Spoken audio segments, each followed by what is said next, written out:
अल्लाहु अकबर, अल्लाहु अकबर, ला इलाहा इल्लल्लाह। और ये बिल्कुल साफ होना चाहिए कि उस अल्लाह का कोई बेटा नहीं है, कोई भतीजा, कोई दामाद और कोई नहीं है, एक है अल्लाह। और इस तरीके से हमें अल्लाह की इबादत से, जिसे हम इस्लाम में तौहीद कहते हैं, एक तौहीद हमारी सबसे बड़ी बुनियादी सोच है। और उसी पर हम सारी दुनिया को, खाली भारत के लोगों को, इंडिया के लोगों को नहीं, सारी दुनिया के इंसानों को एक झंडे के नीचे ला सकते हैं, एक तौहीद के झंडे के नीचे ला सकते हैं।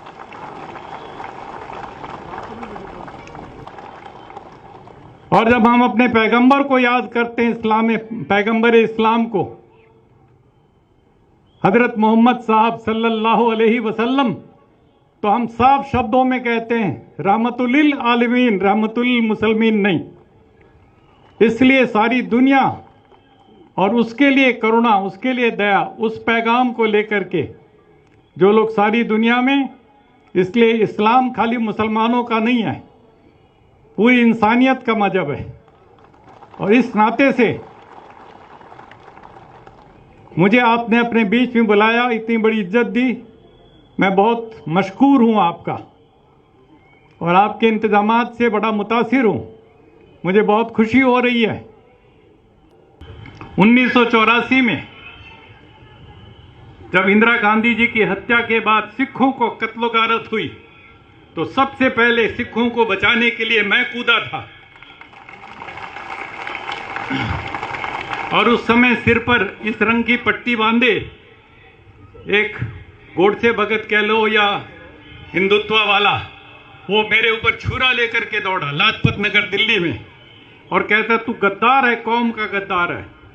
मुझे समझ करके कि मैं हिंदू हूं, मैं सिखों को क्यों बचा रहा हूं, मैंने कहा तुम इंसानियत का कत्ल कर रहे हो, इसलिए मैं तुम्हारे खिलाफ। और जब जामा मस्जिद, बाबरी मस्जिद शहीद हुई, तो सबसे पहले मैंने खड़े होकर के उसकी मजम्मत की। तो मैंने कहा ये बिल्कुल गलत काम हुआ है, हमारे देश के संविधान के स्पिरिट के साथ धोखा हुआ है। और उसके पूरी की पूरी यूट्यूब आप लोग सुनिएगा, देखिएगा जो मुझे कहना है बाबरी मस्जिद के बारे में। और वहाँ पर जो कहते हैं राम मंदिर है, उसका कोई सबूत नहीं है, लेकिन उसको उन्होंने, सुप्रीम कोर्ट तक ने कह दिया अपने फैसले में कि कोई सबूत नहीं है। ये भी कह दिया कि 49 में उसके अंदर मूर्ति रखना गैर कानूनी था। ये भी कह दिया कि वहाँ पर उसको गिराना, बाबरी मस्जिद को, गैर कानूनी था, जुल्म था।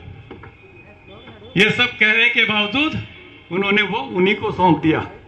ये कैसा सुप्रीम कोर्ट है, हमारी समझ में नहीं आया।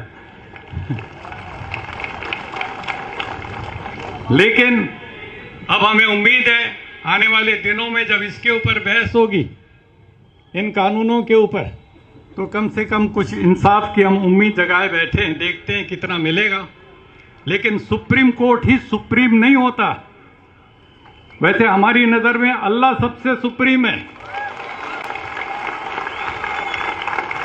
उससे बड़ा कोई नहीं है।